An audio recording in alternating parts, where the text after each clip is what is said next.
我就是你长大后的样子。大范闲张若昀曾对5年前的小范闲韩浩林如此说道。当年在拍摄《庆余年》的时候，导演找到了眉眼与张若昀极为相似的韩浩林，谁曾想5年过去了，两人竟然真的越长越像。其实对不少观众来说，韩浩林的王炸开局为《庆余年》的成功打下了良好的基础，但并不是所有影视剧的少年选角都能像韩浩林这般惊艳，因为还有许多演员根本不服老，非要亲自上阵出演少年时期。就像《隋唐英雄3》中的刘晓庆，在即将步入花甲之年时，挑战自我出演了16岁的妙龄女子，对手演员则是小其21岁的郑国林，一口一个丫头的爱称，看得观众如坐针毡。不过除了这部剧，还是有不少令人惊艳的少年选角的，而有些小演员甚至要比角色长大之后的演员还要惊艳。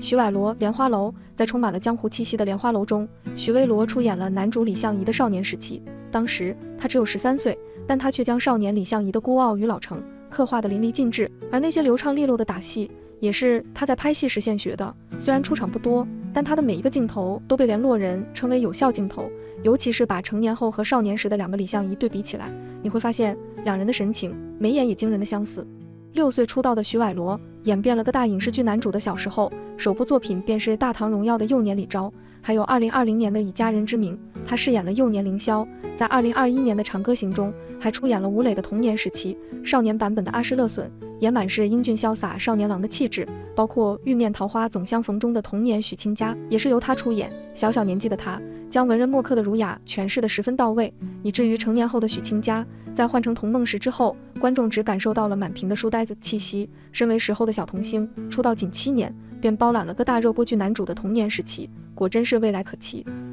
黄杨钿田楚乔传。与少年阿诗勒隼相比，少年楚乔绝对是另外一位令人过目不忘的少年女将军。对于这个角色，导演可谓是煞费苦心，既要有少女坚韧，也要有少女纯粹。后来他们看到了9岁的黄杨钿田，于是便有了惊艳众人的小楚乔。角色虽然出场不多，但每一个镜头都至关重要，不仅为女主未来的蜕变做了铺垫，也让观众看到了何为巾帼不让须眉。年仅9岁的他，在拍戏时需要经常吊威亚，练习武打戏份，但他并未喊过半分泪，坚毅的眼神中满是与命运的抗争，最终向观众呈现出了英姿飒爽的少年楚乔。11岁时，他又出演了《听雪楼》中的小舒静容，灵动的少女模样让小说中的豆蔻年华在那一刻具象化。在经历了血与泪的洗礼后，舒静容变得孤僻又冷漠，对于情绪的转换，黄杨钿田也处理得十分巧妙。但由于小演员太过惊艳，导致后来成年的女演员上不了桌。如今已经14岁的她，出落得亭亭玉立，眉眼间竟像极了楚乔赵丽颖，或许这就是演艺界传承的魅力。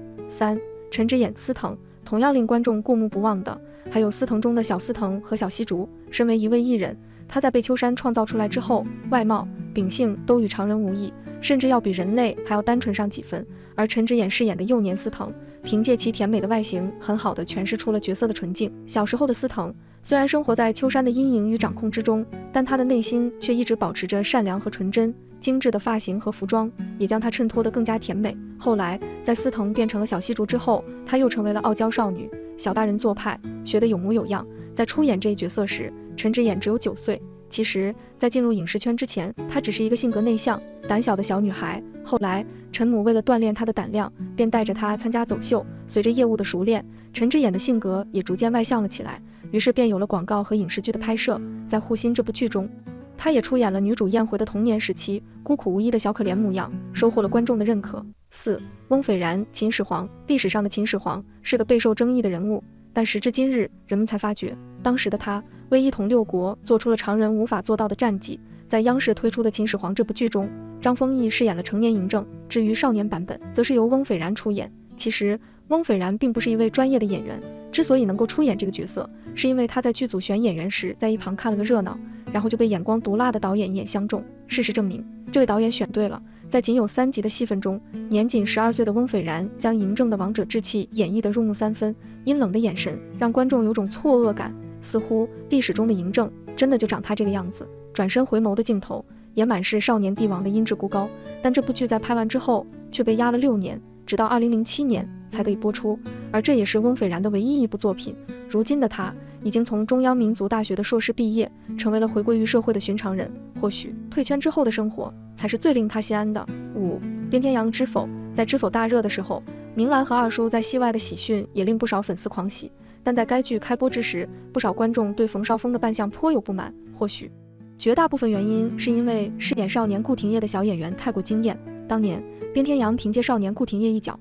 成为了无数知否粉丝的白月光，虽然出场不多，但少年的英气却与原著十分贴合。明明只有14岁的年纪，却将顾家二郎在外漂泊许久的江湖侠气演绎得活灵活现。马背上的他充分诠释了何为鲜衣怒马少年郎，投马球的动作肆意潇洒，桀骜不驯，仿佛一切事情他都胜券在握一般。但在观众捋清了时间线后，才发现那时候的顾廷烨已经有了柔弱不能自理的外事。不过这并不妨碍演员本身的优秀，而正是由于边天阳的过于惊艳，才导致后来的冯绍峰显得暗淡了不少。其实导演最初并不决定用他，因为考虑到少年组和成年组的面容相似度，边天阳长得实在不像冯绍峰，但在他之后却没有了比他再合适人物气质的。最终导演忽略了长相这点，将边天阳收到了剧组。6. 林子业、云之羽。同样少年角色令人惊艳许久的还有云之羽中的雪粽子。2011年出生的他，在出演这部剧时年仅12岁，对于剧中大量的打戏，他都是亲自上阵，无论是吊威亚还是空中转体，他都完成的行云流水。守山人雪粽子一角让他的身上有一种超越年龄的气质，睥睨众生的眼神，很难想象这是12岁小孩哥所能演绎出来的。但小孩哥终归是小孩哥，在拍戏的时候，他也是一位需要写作业的中学生罢了。而在剧组，云之羽的演员们为了林子业更是齐上阵，于是便有了作业帮帮团这暖心一幕。而这一角色长大之后则是由曾舜晞饰演，二者的重合度也极高，眉眼间的淡然也让守山人的职责在那一刻具象化。不过剧外的林子业倒是和宫二张凌赫有几分相像，尤其是两人笑起来的样子，相似度高达80%。7. 灼灼风流。如果要论少年和成年角色反差之大的，当属灼灼风流中的柔家公主。少年版的柔家由14岁的裴嘉欣出演，6岁出道的她演戏经验颇丰，身段与气质也都十分在线。她的模样让观众对书中10多岁便倾国倾城的模样有了完美的刻画，端庄秀丽的模样当真应了剧名的灼灼风华，仙姿古韵，清纯灵动的眼神，不愧是沈惊鸿心中的白月光。而她也不愧是能让王一博化身为女儿奴的小美女。但在柔家公主长大之后，观众瞬间坐不住了。与裴嘉欣的灵动相比，长大之后的样子显得老相许多，